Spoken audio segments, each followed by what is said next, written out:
Hey there, ready to dive in? You sent over this stack of sources, and wow, nations and nationalism. That's a big one. Like, we all live in a nation, but when do we ever really think about where they came from? You know what I mean? Yeah. And these lecture notes, these are intense. You've been doing some serious academic pondering with these. Absolutely. Yeah, these sources you sent over are a great starting point for sure. And the way you've, flagged certain passages, you're already making connections. It's clear you're coming at this, with a really critical eye, which is great. So our mission, should we choose to accept it? No, I'm kidding. Softer.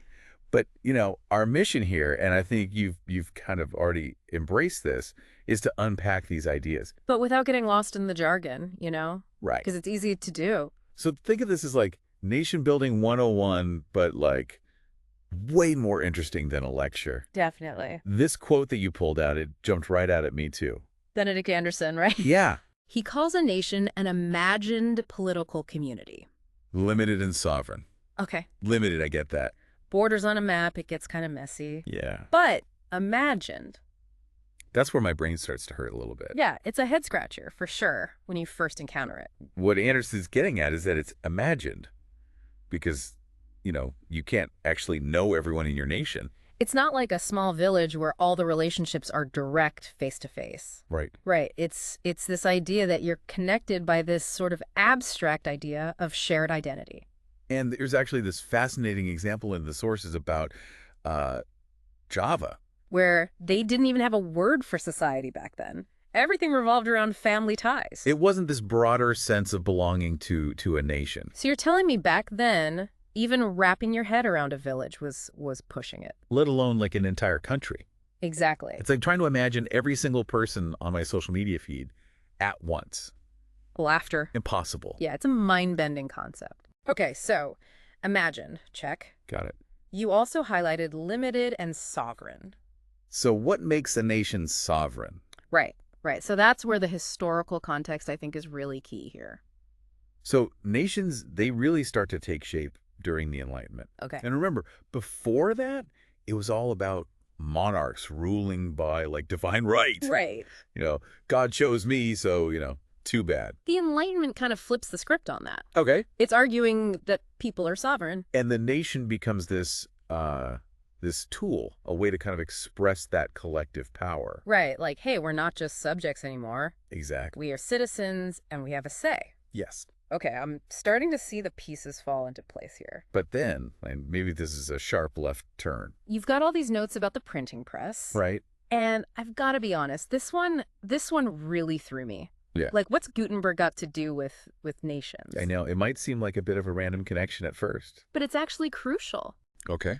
So before the printing press, language was all over the place. You had Latin for the elite. Right. But most people, they were speaking regional dialects. And, imagine trying to communicate with someone from a different part of even your own country. Right.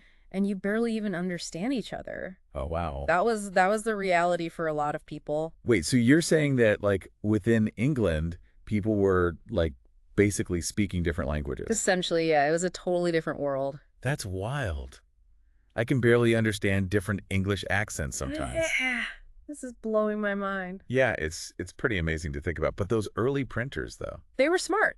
They realized that if they wanted to sell more books, they needed to print in languages everyone could understand. So they started tapping into those local languages. They created what one of your sources calls a unified field of exchange. Unified field of exchange. That sounds intense. Give it to me in layman's terms.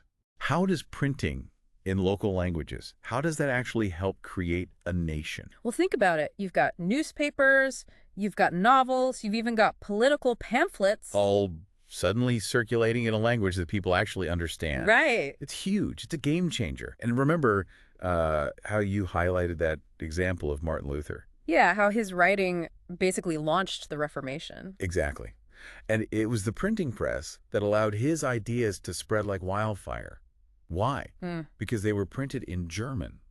Not Latin. Right. It created this shared conversation, this shared experience on a scale that just wasn't possible before. So it's like before the printing press, it's all these little whispers in the dark. And then suddenly someone just like flips on the floodlight. And everyone's got a megaphone. Exactly. That's a great way to put it. It amplifies everything.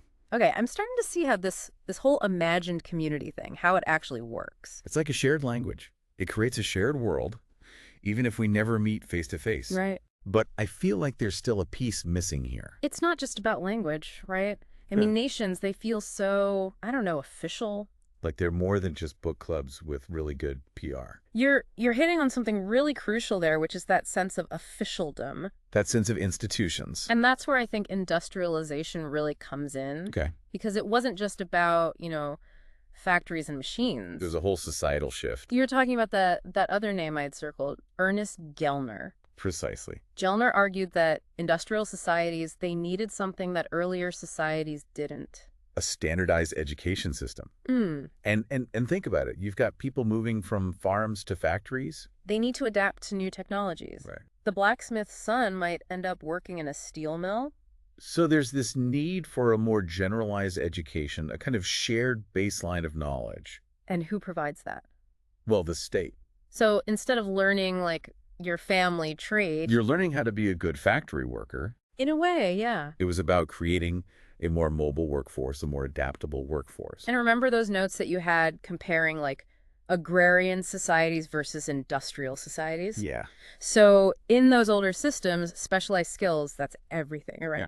But industrialization, it needed workers who could learn new things quickly. Adapt to new technology. And that meant a more standardized, state-driven approach to education. Okay, so we've gone from shared language to shared education. But I'm still not seeing the jump to nationalism. Wouldn't everyone being on the same page, so to speak, make national identity, like, less important? It seems counterintuitive.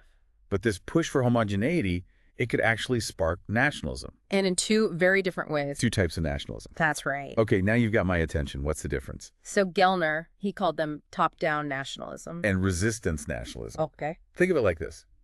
In a top-down scenario, the state, they're taking the reins. They're using education, language, even cultural symbols to promote a very specific national identity.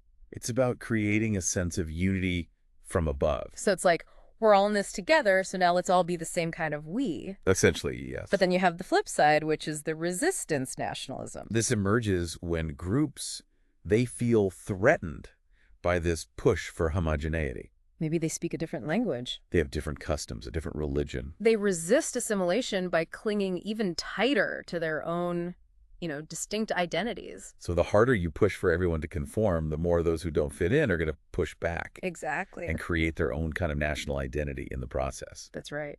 Wow. It's a fascinating paradox. But I think both types highlight how nations, they're constantly being negotiated. They're contested. They're redefined. It's like this whole imagined community thing. It's less about like a finished product. And more about this kind of ongoing conversation, And it's a conversation that's constantly evolving, especially now. In our digital age. Right? And that's what I keep coming back to. Remember all those questions I had about the internet's impact on nations? Right. Like, that's where things get really interesting to me. Yeah. Because we've done the whole history deep dive. But this feels like where the rubber meets the road. Yeah. For our listener. Right. Like, what does it all mean for us living in a world where these shared narratives are being shaped by, like, algorithms? And memes. A whole new ball game. Right. Think about it. Anderson, he was writing in the 80s. When having access to a printing press, that was still a big deal. Now anyone with a smartphone can potentially reach a global audience. They can bypass traditional media, even national borders. That's like right. My social media feed is already this weird mix of like local news and political rants from who knows where. And cat videos from Japan. Is that already breaking down national identities? It's almost like the internet is this giant reset button on the whole imagined community thing. Like we're not just imagining ourselves as part of a nation anymore. We're connecting across borders. We're creating our own little like digital tribes. Yeah, it's incredibly fascinating to witness. And it really challenges a lot of assumptions about how nations work, Right. Remember how we were talking about the state's role in shaping national identity? Right. The internet kind of decentralizes that power. It gives individuals and groups the tools to tell their own stories. to build their own communities. Often in direct challenge to those traditional power structures. Right. It's like back in the day, if you wanted to start a revolution, you needed a printing press. You needed an army. You needed, like, a whole lot of luck. Right.